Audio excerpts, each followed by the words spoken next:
Halo, Assalamualaikum warahmatullahi wabarakatuh. How are you today, guys? I hope you are in the good condition and healthy condition wherever you are, who you are watch this video.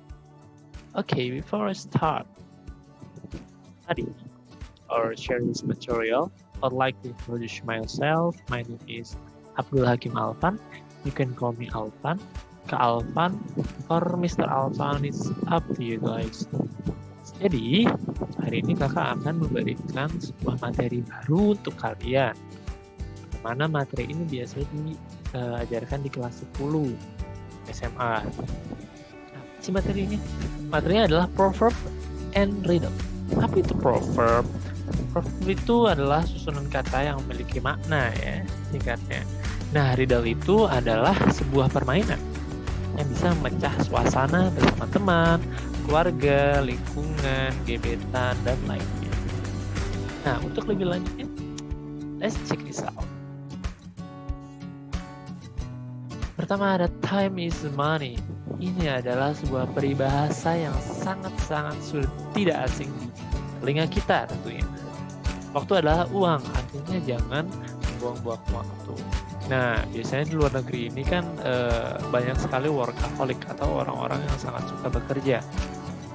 Nah, mereka menggunakan peribahasa ini untuk menyemangati diri mereka sendiri supaya tidak membuang-buang waktu.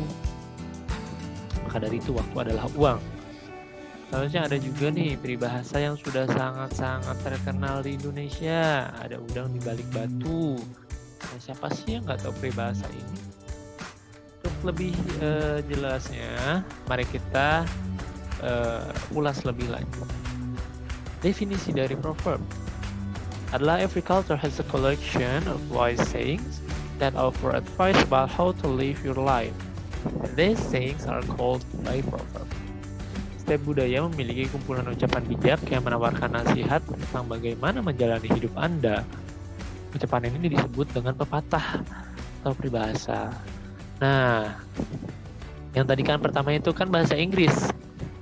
Biasanya itu digunakan di luar negeri. Di Indonesia juga sebenarnya nggak apa-apa. Dan yang kedua ada juga peribahasa dari bahasa Indonesia. Tergantung dari budaya mana, maka peribahasa itu akan menggunakan bahasa yang sesuai dengan negara. Ya.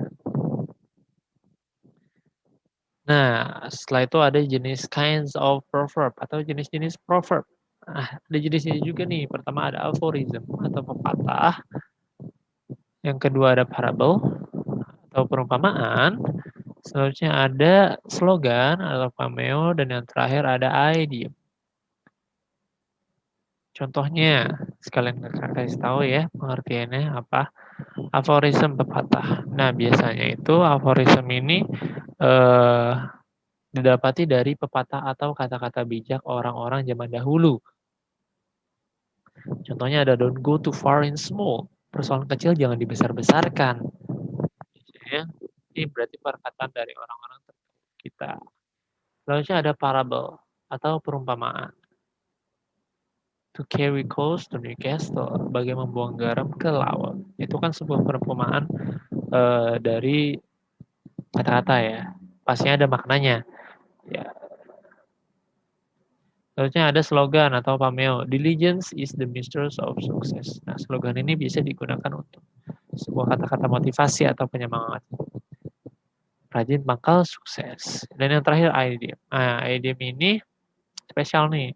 Idiom ini adalah suatu susunan kata yang maknanya tidak sesuai dengan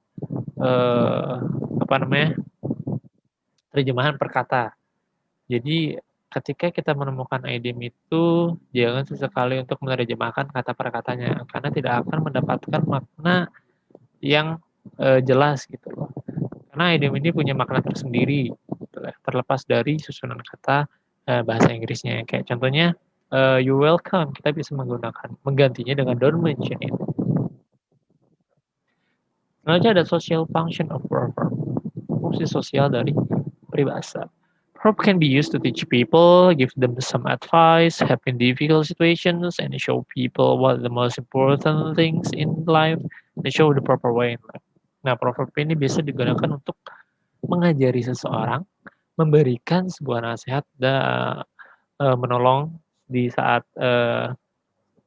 situasi sulit dan apa namanya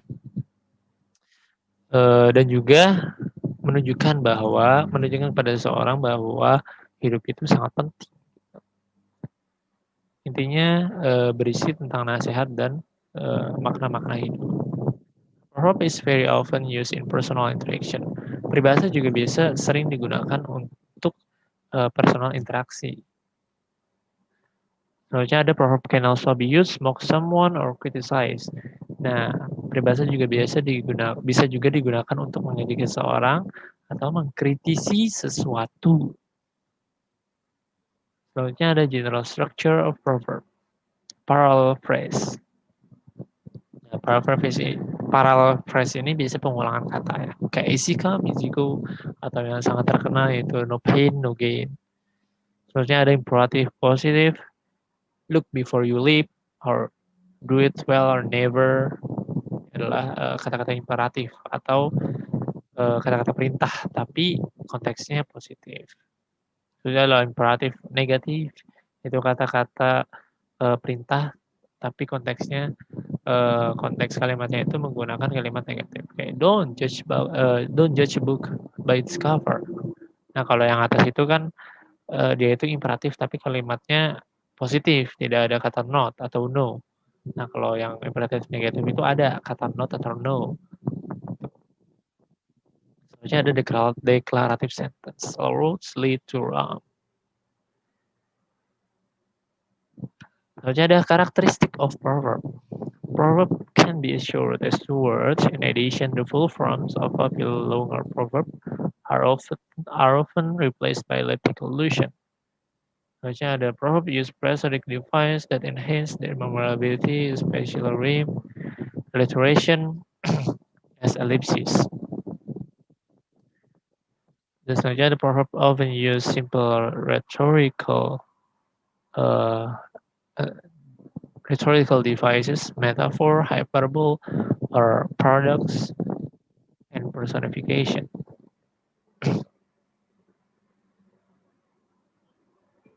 Nah, proverb ini biasa menggunakan prosodik.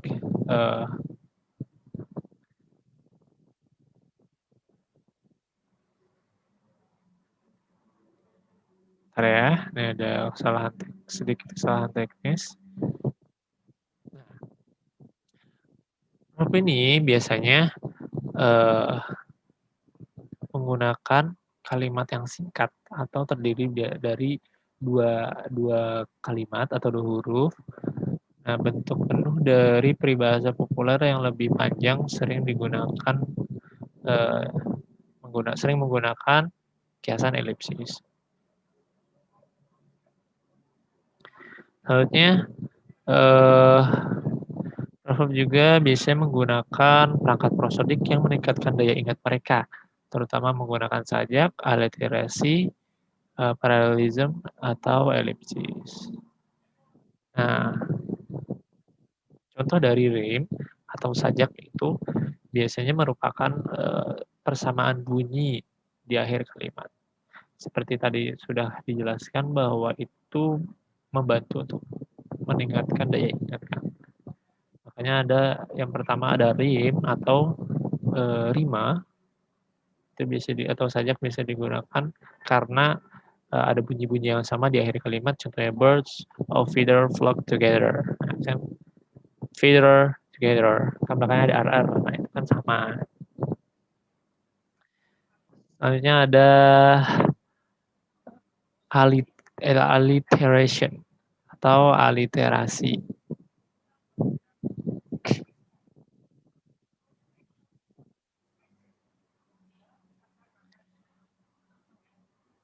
Aliterasi itu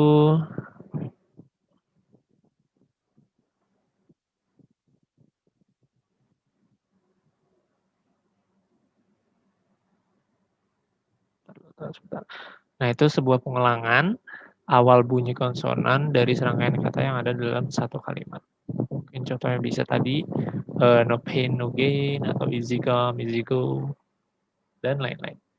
Nah, untuk contoh-contoh prompt yang lainnya kalian bisa temukan di Google atau mungkin kalian bisa tanya ke orang tua kalian apa sih peribahasa zaman dulu yang bisa membantu kita untuk menjalani hidup ini.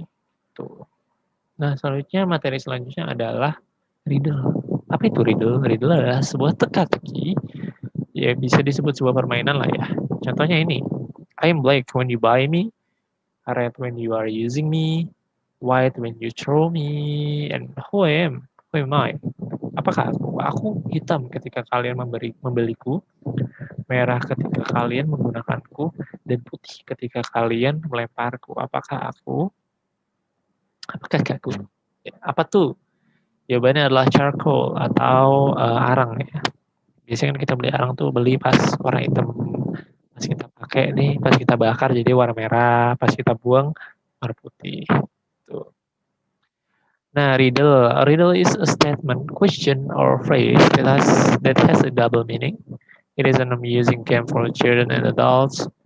But today, riddle aren't used as much as they were in ancient times, but they remain a definite way to get your mind working. Nah, riddle ini adalah sebuah statement atau pernyataan, sebuah pernyataan atau pertanyaan atau sebuah frasa yang memiliki dua makna. Ini adalah sebuah permainan yang sangat asik untuk anak-anak ataupun orang dewasa. Tapi hari ini riddle itu jarang digunakan atau bahkan sudah tidak digunakan. Maksudnya tidak digunakan dalam artian tidak sesering zaman dulu. Ya.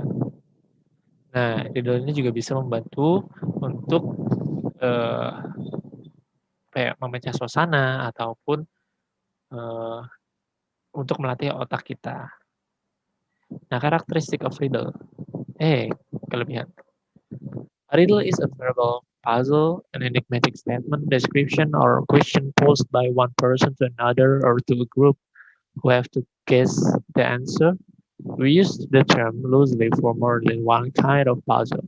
However, the riddle properly relies on imagery for its effects, often quite poetic imagery. Some riddles use pronoun I, even though the word that you should be guessed is a thing. For example, if you have me, you won't share me. If you share me, you haven't got me. What am I? The answer is a secret. Nah, riddle ini adalah sebuah verbal puzzle atau sebuah statement atau deskripsi atau sebuah pertanyaan yang ditujukan kepada seseorang ataupun grup yang harus menebak apa itu jawabannya. Tuh. Ya, simpelnya sebuah teka-teki yang harus dijawab lah ya. Selanjutnya ada social function. When someone uses a riddle, it can be a thought-provoking challenge to figure it out on your own, or it can be a funny comment that makes you laugh. Riddle can be great brainsbuster, or the conversation starter to get you think. Riddle games have been played since time and are still being played today. Nah, saat seseorang menggunakan teka-teki, bisa jadi sebuah tantangan yang menggunakan pikiran untuk mengetahuinya, atau bisa juga komentar lucu yang membuat Anda tertawa, atau teka-teki juga bisa menjadi pemecah otak atau memecah suasana ya, atau memecah suasana dan pembuka percakapan. Nah, permainan teka-teki telah dimainkan sejak zaman itu dan masih dimainkan sampai sekarang. Tapi tidak seramai saat ini. Zaman dulu, maaf. Selanjutnya, riddles have significant roles. They include roles that may be described as cultural, educative, intellectual, ideological, cosmological, and political. Riddles teach logic about the social and cultural environment, social norms, history, biology, and much more. Nah, teka-teki memiliki peran penting. Mereka termasuk peran yang dapat digambarkan sebagai budaya, edukatif,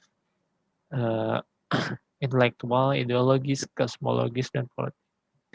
Nah, teka-teki mengajarkan logika tentang lingkungan sosial dan budaya, norma sosial, sejarah, biologi, dan banyak lagi.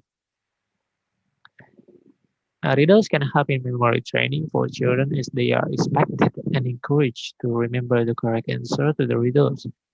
It also can help to introduce a variety of vocabularies They also provide opportunities to play phonetic, morphological, grammatical, and semantic games. They exhibit a variety of linguistic expression and structure. Kata-kata juga dapat membantu dalam pelatihan memori untuk anak-anak seperti yang diharapkan dan mendorong untuk mengingat jawaban yang benar atas kata-kata tersebut. Kata-kata juga dapat membantu memperkenalkan berbagai kosakata baru, terus juga memberikan kesempatan untuk memainkan permainan fonetik, morfologi, tata bahasa, dan semantik. Karena mereka menunjukkan sebagai ekspresi dan struktur linguistik. Conclusion will have a role in education communities in development of analytical thinking lies the fact that the answer to the riddle is already known to the audience. Nah, intinya teka-teki itu punya peran penting dalam pendidikan masyarakat dan juga pengembangan pikiran analisis. Karena faktanya bahwa jawaban teka-teki tersebut sudah diketahui oleh penonton. Tuh.